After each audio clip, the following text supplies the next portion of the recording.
If you have awakened and suddenly romantic love feels different, distant, almost unreal, you are not broken. You are not cold.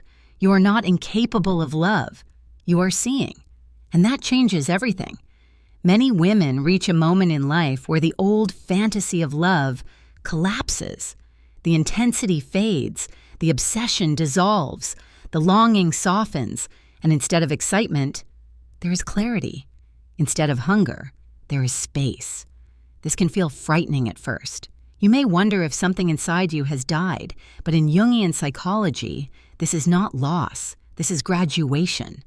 Carl Jung understood that most romantic love is not love at all. It is projection. We do not fall in love with the other person. We fall in love with the unconscious image we place upon them. The anima, the animus, the archetype, the dream. And when awakening begins, projection weakens, the veil lifts, and suddenly you see the person, not the fantasy. That is when many women say, "I don't feel the same anymore." And what they really mean is, "I can't lie to myself anymore." This is the first shock of awakening in relationships. The psyche no longer allows illusion. What once felt magical now feels scripted. What once felt destined now feels psychological. And this can be deeply disorienting, especially in a world that tells women their highest purpose is to be chosen, desired, completed. But Jung taught something radical. Love that is based on unconscious need is not love. It is compensation. It is the psyche searching for missing parts of itself in another person. And when you awaken, the psyche stops outsourcing wholeness. That is why love begins to feel quieter, cleaner, less dramatic, less addictive. The chaos disappears. The roller coaster flattens. The craving dissolves. And many women misinterpret this as emptiness. In reality, it is integration. If this is resonating, pause for a moment. Subscribe to Inner Wise Woman and write love in the comments. This is a space for women who are awakening beyond fantasy and into truth. Awakening dismantles emotional dependency. It exposes attachment. It dissolves the need to be saved, chosen, or completed. And when that happens, the old version of love cannot survive. Because the old version of you cannot survive. You may notice that you no longer tolerate inconsistency. You no longer romanticize emotional unavailability. You no longer chase intensity. You no longer confuse anxiety with chemistry. And this can make relationships feel smaller, simpler, less consuming. But what is actually happening is profound. Your nervous system is no longer seeking regulation through another person. Your ego is no longer begging for validation. Your inner child is no longer negotiating for safety. Jung called this the beginning of individuation, the moment the psyche stops looking outward and turns inward. This is why awakened women often feel misunderstood. Others may say you've changed, that you're distant, that you're too independent.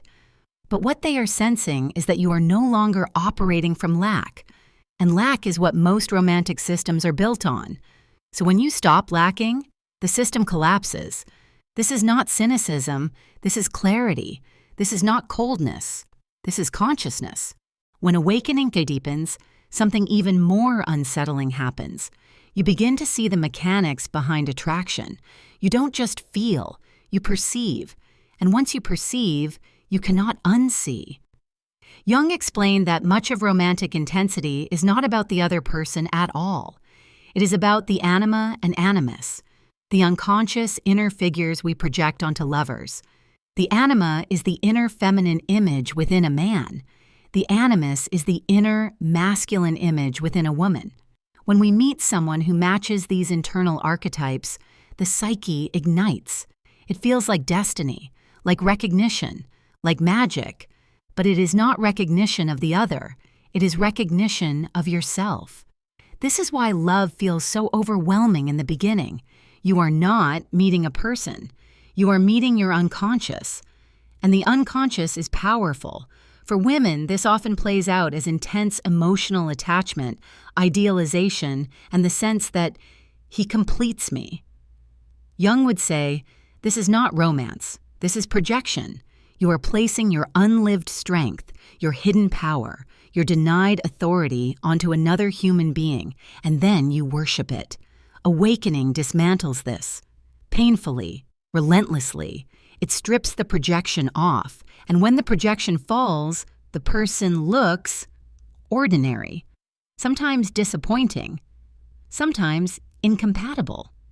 And this is where many women feel heartbreak for the first time, not because the person changed, but because the illusion died.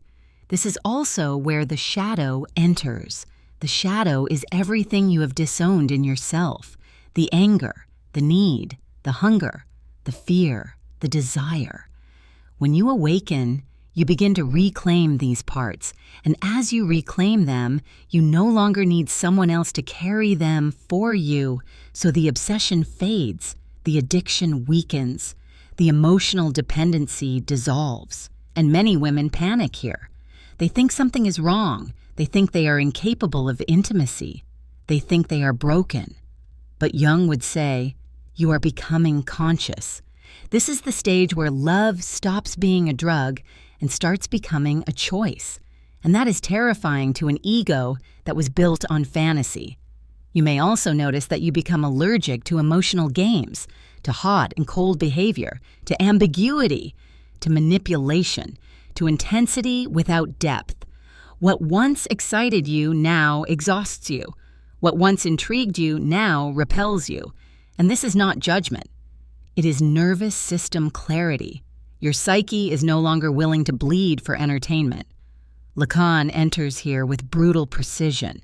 He taught that desire is born from lack, and when lack dissolves, desire changes form. You no longer want someone to fill you. You want someone to meet you. This is why awakened women often say, I feel detached. But what they really mean is, I am no longer starving. And starvation is what most relationships are built on. When you stop being hungry, the marketplace looks different. You may find yourself choosing solitude over connection, silence over conversation, depth over chemistry. And again, this can be misinterpreted as coldness, but in reality, it is self-respect. You are no longer negotiating your worth through romance. You are no longer proving yourself through being chosen. You are no longer performing for love, and that changes everything. This is also where many toxic patterns collapse. Trauma bonds, savior complexes, abandonment loops. They lose their grip because the psyche no longer needs them. The wound is no longer running the script. Jung believed that when the unconscious becomes conscious, fate turns into choice. And this is where love either evolves or disappears. When love is no longer driven by need, something entirely new emerges. It is quieter, slower, cleaner, and for many women, unfamiliar. Jung believed that true love only becomes possible after individuation begins. Before that, relationships are negotiations between wounds, two unconscious systems trying to regulate each other, two inner children asking to be rescued, two shadows seeking recognition. That is not intimacy. That is compensation. So when awakening occurs, the psyche withdraws from these contracts. You stop chasing. You stop tolerating. You stop adapting. And suddenly, you may find yourself alone. Not lonely, alone. And there is a profound difference. Conscious solitude is not absence.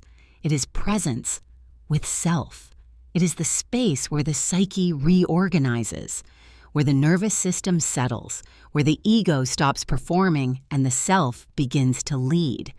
Many women fear this stage because it feels like disappearance, but Jung would say it is emergence.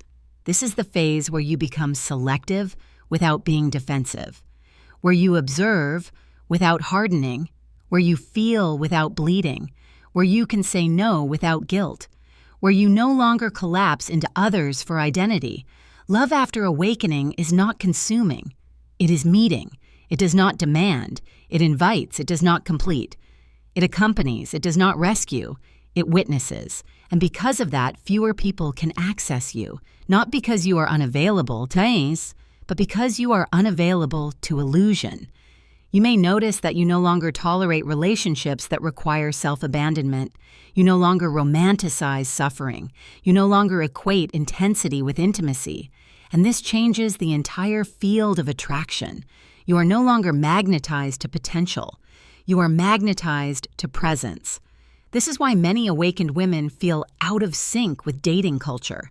The games feel obvious. The scripts feel transparent. The roles feel artificial. And you cannot unsee it. Jung said that when the psyche becomes conscious, it loses interest in what is not real. And most romantic culture is built on unreality, fantasy, projection, performance. You no longer live there. And yes, this can feel isolating, but it is actually liberating. Because for the first time, you are not negotiating your worth through desire. You are not auditioning for love. You are not shaping yourself to be chosen. You are not minimizing to be kept. You are standing in yourself. And that is what changes the quality of everything. If this is resonating, if you feel seen, if you recognize yourself in this shift, subscribe to Inner Wise Woman. This space is for women who are no longer living from fantasy, but from depth. The paradox is this: when you stop seeking love, you become capable of it. When you stop needing, you become available. When you stop projecting, you can finally see. This is not the end of romance. It is the end of illusion. And what comes after illusion is not emptiness. It is truth. And truth is quieter. But it is real. So if you have felt colder, more detached, more selective, less impressed, less hungry, it is not because you are broken. It is because you are awake. And once awake, you cannot pretend to sleep again.